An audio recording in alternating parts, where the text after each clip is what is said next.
everyone, welcome back to Forbidden Planet TV. I'm Jack here at Forbidden Planet Camden and it is new comic book day. So let's get cracking on what new releases I'm picking up off the shelf this week. I'm mixing it up.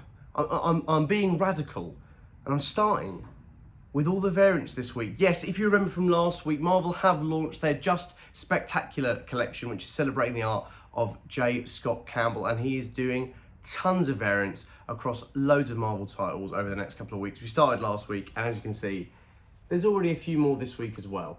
Now, sadly, I don't have my wonderful assistants the same way that I did last week to help me showcase all these variants, so I'm just going to rattle them off so you can have a look, but definitely head down to Forbidden Planet and check them out on the shelf for yourself. But we have X-Men issue 10, Cyclops being my favourite X-Men, so this cover is 100% coming home with me. Miles Morales, looking very Spider-Man-y. Returning to magic as he was at the start of this series, originally doing the covers, but this time just as a JSC variant, very lovely. Laura Kinney, Wolverine in her classic suit, not her original suit, but still the sort of probably most prolific X-23 suit, so that's really cool as well.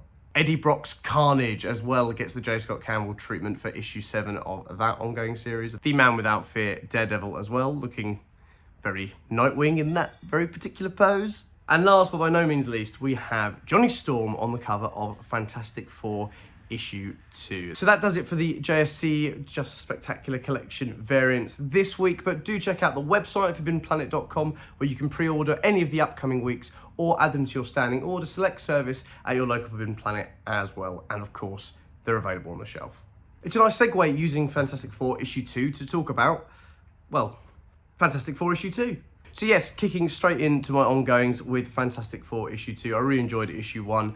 If you don't remember then from the pitch, what it is Dr. Doom, the current Sorcerer Supreme, has flung the Fantastic Four across the time stream. Ben, Johnny and Reed are in the past and Sue Storm has been sent to the far future, and this series by Ryan North, continuing his sort of previous run and the work he's doing in One World Under Doom, is following the FF as they try and make their way back to the present. So yeah, still really enjoying the series. It was a great issue 1 and I can't wait to see where issue 2 takes us. One of my favourite ongoing series that I'm collecting, as I say every week I pick it up, is Spider-Man and Wolverine. Last issue saw the pair sent to the Savage Land for nefarious hunting purposes of Kraven, and now some unknown power that these villains has access to has flung Spidey and Wolverine all the way to China to fight Doc Ock. Confused? Good. I think that's the plan. I think that's kind of the point. I'm enjoying unraveling this story with the characters. I feel very much in the dark about the wider plot and the evil machinations that are working behind the curtain that see these two characters both pitted against each other and a horde of their villains. So yeah, I'm loving this series. Mark Guggenheim's doing a great job. Yeah, and I'm just still really enjoying it. So I can't wait to see what mad antics they get up to in this issue 4. Finishing up my ongoing series for this week also finishes up this host of one-shot series that aren't one-shots, they're all connected, but that's Giant Size X-Men issue 2. Yes, Kamala Khan and Legion's a journey through the history of the X-Men has led them here to the present day. Jackson Kelly and Colin Lansing have done a stupendous job on this run. I've been really engaged with every single one of the one-shots. Obviously, there's a little bias there because I love the X-Men and it's been going through some of the most iconic and prolific moments in X-Men history and their days of future past, if you will.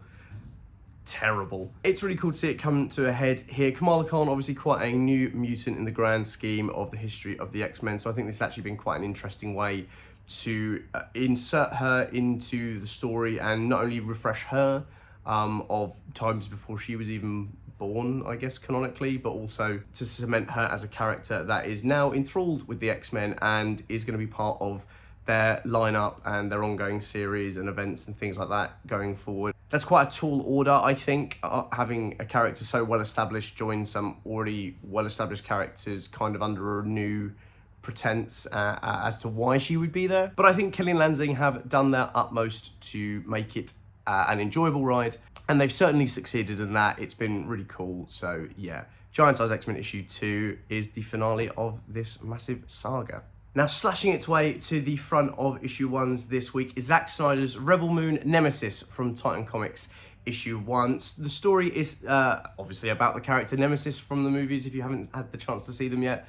On Netflix, it follows Nemesis before the events of the movies and is pitched very much as a Western, samurai, Kurosawa-esque story as she fights Imperial soldiers and digs deeper into the history of the character. Federico Bertoni's artwork looks really cool in this book. I haven't had the chance to read it yet, but flicking through, I really like his style. It reminds me a lot of Jorge Corona. So yeah, if you're a fan of the Rebel Moon movies and want to dig deeper into the lore of those films, then picking up Nemesis #1 is a must. They're mean, they bleed green, and they're here to hunt the Marvel lineup. That's right, Predator Kills the Marvel Universe, issue 1 from Benjamin Percy is on the shelf this week. Now, ever since Deadpool Kills the Marvel Universe, there have been a plethora of titles that have seen some of our favourite characters, not just from Marvel, but from different IPs, slaughtering all of our wonderful superheroes and supervillains. And I expect this to be no different. Benjamin Percy, obviously at the helm of the Predator Marvel miniseries that have been going on with Wolverine, Black Panther, Spider-Man currently as well. The Predator versus Black Panther miniseries was very narrative heavy, and I believe this is probably going to follow in that stead as well, but without diluting any of the incredible violence I can expect to see on the pages. So if you're a Predator fan, if you enjoy seeing all the Marvel characters getting harangued and murdered in numerous different ways, then go and pick up a copy of Predator Kills the Marvel Universe. Now, rounding off the issue 1s this week is a series we've been really excited for here at Forbidden Planet, and I know a lot of you have been as well, and that is Superman, the Kryptonite Spectrum, from the brilliant creative team of Image's horror anthology Ice Cream Man, W. Maxwell Prince, and Martin Morazzo, with colours from Chris O'Halloran. Now, if you're not familiar with Ice Cream Man or their other series from Image that I really enjoyed, Art Brute, these guys are some of the most innovative and mad genius comic creators, definitely right now, possibly ever. They are truly pioneers of the comic medium. I feel immense guilt every time I'm not up to date with Ice Cream Man, but some of the stuff they've got on the horizon for that series is just immense. I think there's a whole issue coming out that's designed as a pack of Magic the Gathering cards with individual stories on each card. Like, they're that level of crazy brilliant. And I think this series is going to be no different. This is their Superman book, The Kryptonite Spectrum, which sees loads of new kryptonites being found in deep space across the colour spectrum that Superman is yet to interact with. And each issue of this 5-issue miniseries promises to be a mind-bending, strange, very out there story, delivering us introspective looks at the different facets of Superman and his being, and as promised by the team, his mythos and the essence of what makes Superman so super, and also what makes him just a man. So I'm really excited to get stuck into this series. This is probably going to be the first thing I read, because we're knocking down Spider-Man Wolverine, which is insane, but I can't wait to see how unique this is. And how mental it's going to be, and I'm just really looking forward to it. So if you're a fan of their other work, you definitely have to check out their take on the Man of Steel, and if you're a fan of Superman, this is definitely going to be one of the most interesting Superman stories we've had in a very long time. Superman, the Kryptonite Spectrum is definitely on my pull list.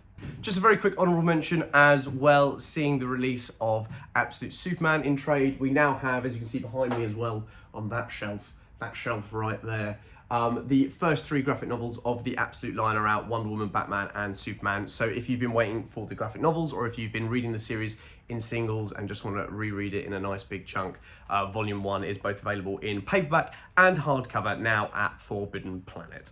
And don't forget about the signing here at Forbidden Planet Camden on August 23rd, celebrating Battle Actions Volume 1 and 2 with the incredible Garth Ennis, Rob Williams and Keith Burns. They'll be here signing copies of the book and their other work from 2 till 3 p.m. That's at Forbidden Planet Camden, so keep an eye out on social media for more details, and make sure that you're here on Saturday, August 23rd. As well, do not forget to check out Vic's interview with the incredible Alex Horley, the artist responsible for the milestone Conan issue number 25 coming out of Titan Comics, where Alex has painted the entirety of the interior of the book. Vic had the chance to sit down with Alex and talk to him about his process and his work. I mentioned it last week. That interview is now live on the blog at forbiddenplanet.com. There'll be a link in the description down below, so definitely check that out. Thank you very much, as always, for listening to the things that I'm picking up the shelf. If you've seen anything that you've liked, remember that you can pick it up yourself, either at forbiddenplanet.com, our website, or at your local store, especially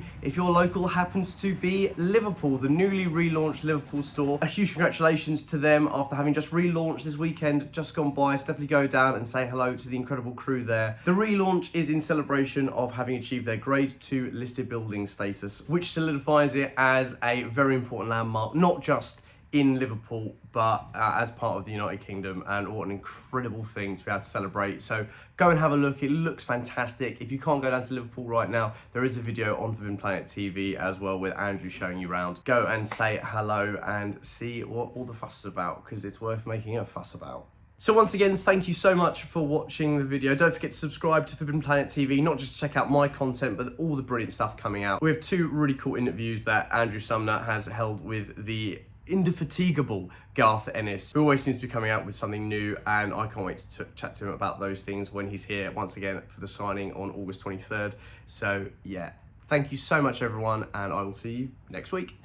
If you're enjoying watching Forbidden Planet TV and you're enjoying watching us talk to the world's most interesting and accomplished filmmakers, authors, artists, musicians, creators, subscribe right here. See you soon.